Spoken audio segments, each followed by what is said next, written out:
Welcome to my channel. This is Magic Storytime Audiobooks, where stories come alive. Don't forget to like, comment, and subscribe to join the adventure.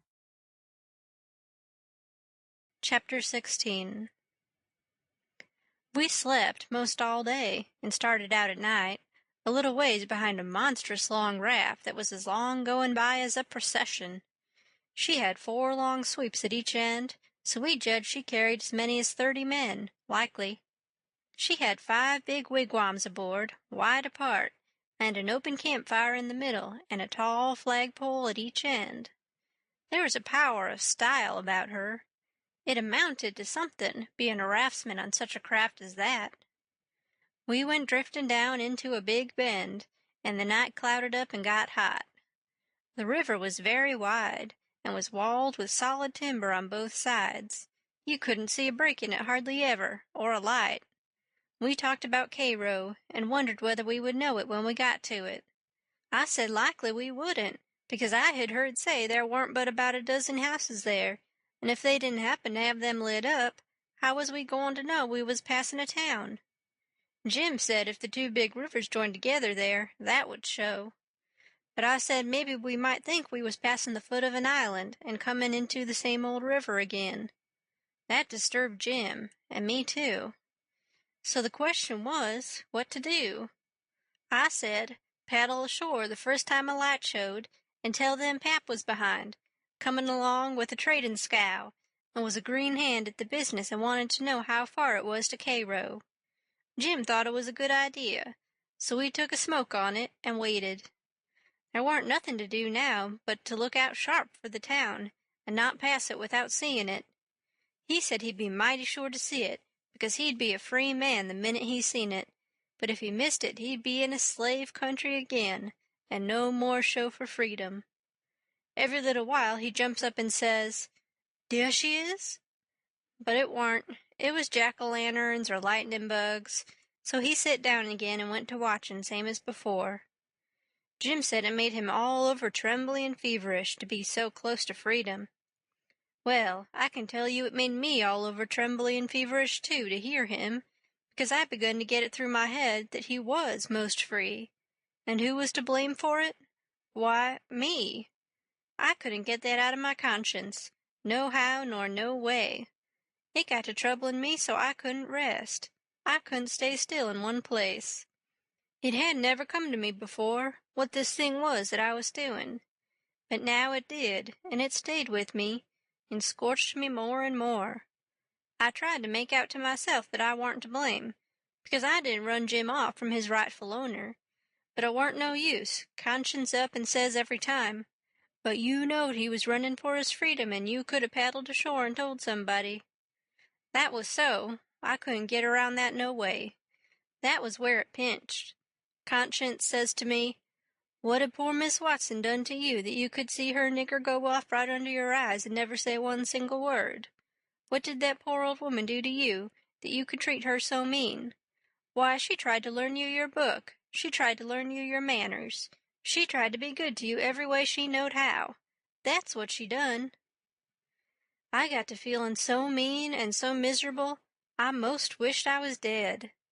I fidgeted up and down the raft, abusin' myself to myself, and Jim was fidgetin' up and down past me. We neither of us could keep still. Every time he danced around and says, "There's Cairo," it went through me like a shot, and I thought if it was Cairo, I reckoned I would die of miserableness. Jim talked out loud all the time while I was talking to myself. He was saying how the first thing he would do when he got to a free state, he would go to saving up money and never spend a single cent, and when he got enough he would buy his wife, which was owned on a farm close to where Miss Watson lived, and then they would both work to buy the 2 children, and if their master wouldn't sell them, they'd get an abolitionist to go and steal them. It most froze me to hear such talk. He wouldn't ever dared to talk such talk in his life before. Just see what a difference it made in him the minute he judged he was about free. It was accordin' to the old sayin', "Give a nigger an inch, and he'll take an ell." Thinks I, this is what comes of my not thinkin'. Here was this nigger, which I had as good as helped to run away, comin' right out flat-footed and sayin' he would steal his children. children that belonged to a man I didn't even know, a man that hadn't never done me no harm. I was sorry to hear Jim say that. It was such a lowering of him. My conscience got to stirring me up hotter than ever, until at last I says to it, "Let up on me. It ain't too late yet.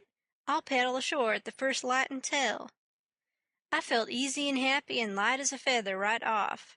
All my troubles was gone. I went to looking out sharp for a light and sort of singing to myself. By and by one showed. Jim sings out, "We's safe, Huck, we's safe. Jump up and crack your heels. That's the good old Cairo at last. I just knows it." I says, "I'll take the canoe and go and see, Jim. It mightn't be, you know." He jumped and got the canoe ready and put his old coat in the bottom for me to set on and give me the paddle, and as I shoved off he says, "Pooty soon I'll be a-shouting for joy, and I'll say, 'It's all on accounts of Huck. I's a free man, and I couldn't never been free if it hadn't been for Huck. Huck done it. Jim won't ever forget you, Huck. You's de best friend Jim's ever had, and you's de only friend old Jim's got now." I was paddling off all in a sweat to tell on him, but when he says this, it seemed to kind of take the tuck all out of me. I went along slow then, and I warn't right down certain whether I was glad I started or whether I warn't. When I was 50 yards off, Jim says, "There you goes, de old true Huck, de only white gentleman that ever kept his promise to old Jim." Well, I just felt sick, but I says I got to do it. I can't get out of it. Right then along comes a skiff with 2 men in it with guns, and they stopped and I stopped. One of them says, "What's that yonder?" "A piece of a raft," I says. "Do you belong on it?" "Yes, sir." "Any men on it?" "Only one, sir." "Well, there's 5 niggers running off tonight up yonder, above the head of the bend. Is your man white or black?" I didn't answer up prompt.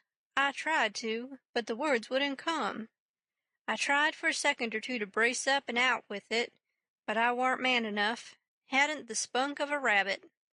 I see I was weakening, so I just give up trying and up and says, "He's white." "I reckon we'll go and see for ourselves." "I wish you would," says I, "'cause it's Pap that's there, and maybe you'd help me tow the raft ashore, where the light is. He's sick, and so is Ma'am and Mary Ann." "Oh, the devil! We're in a hurry, boy, but I suppose we've got to. Come, buckle to your paddle, and let's get along." I buckled to my paddle, and they laid to their oars.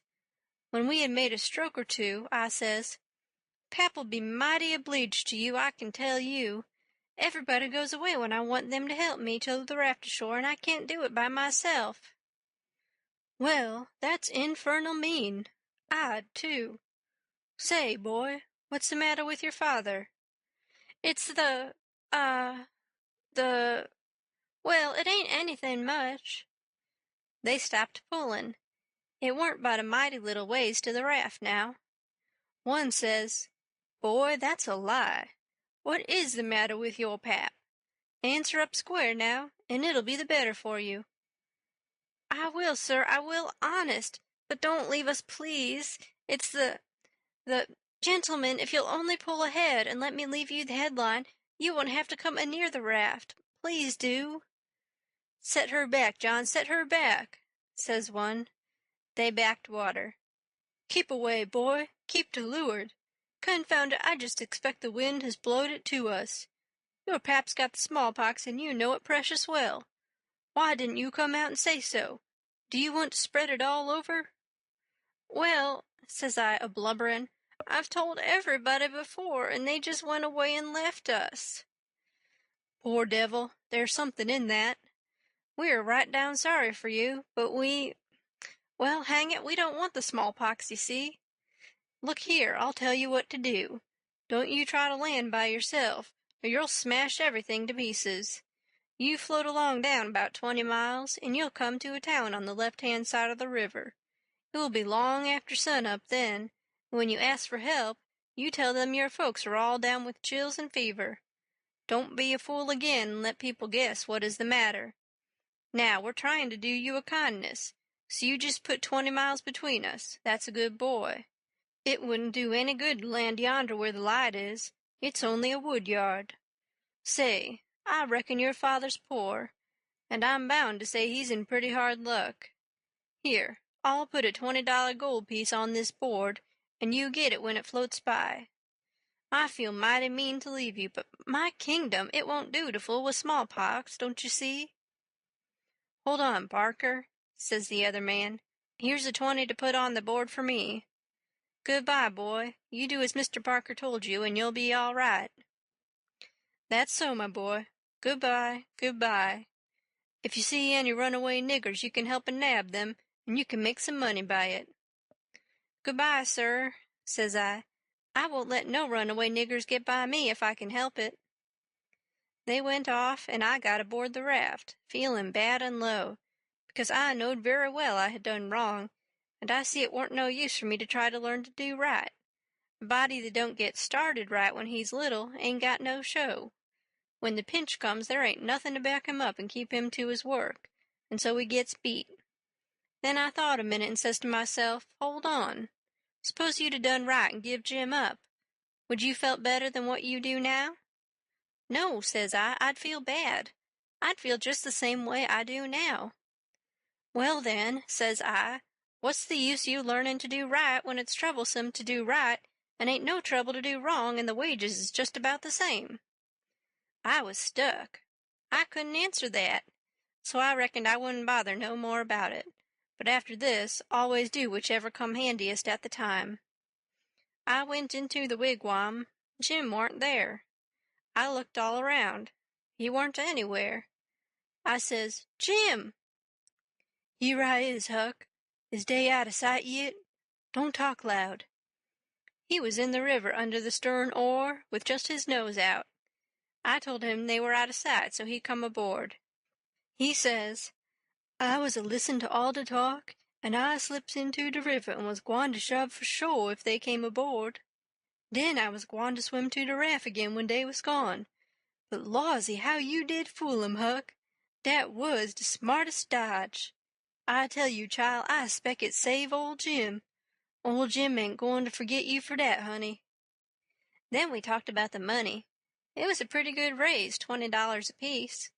Jim said we could take deck passage on a steamboat now, and the money would last us as far as we wanted to go in the Free States. He said 20 mile more weren't far for the raft to go, but he wished we was already there. Towards daybreak we tied up, and Jim was mighty particular about hiding the raft good. Then he worked all day fixing things in bundles and getting all ready to quit rafting. That night about 10, we hove in sight of the lights of a town away down in the left-hand bend. I went off in the canoe to ask about it. Pretty soon I found a man out in the river with a skiff, setting a trot line. I ranged up and says, Mister, is that town Cairo? Cairo, no. You must be a blame fool. What town is it, mister? If you want to know, go and find out. If you stay here bothering me for about half a minute longer, you'll get something you won't want. I paddled to the raft. Jim was awful disappointed, but I said never mind. Cairo would be the next place, I reckoned. We passed another town before daylight, and I was going out again, but it was high ground, so I didn't go. No high ground about Cairo, Jim said. I had forgot it. We laid up for the day on a towhead, tolerable close to the left-hand bank. I begun to suspicion something. So did Jim. I says, maybe we went by Cairo in the fog that night. He says, don't let's talk about it, Huck. Po' niggers can't have no luck. I always suspected that rattlesnake skin warn't done with its work. I wish I'd never seen that snakeskin, Jim. I do wish I'd never laid eyes on it.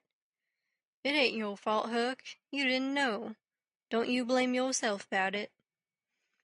When it was daylight, here was the clear Ohio water inshore, sure enough, and outside was the old regular muddy.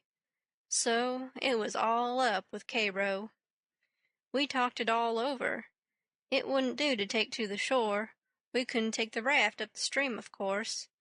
there weren't no way but to wait for dark and start back in the canoe and take the chances. So we slept all day amongst the cottonwood thicket, so as to be fresh for the work, and when we went back to the raft about dark, the canoe was gone. We didn't say a word for a good while. There warn't anything to say. We both knowed well enough it was some more work of the rattlesnake skin, so what was the use to talk about it? It would only look like we was finding fault, and that would be bound to fetch more bad luck, and keep on fetching it too, till we knowed enough to keep still.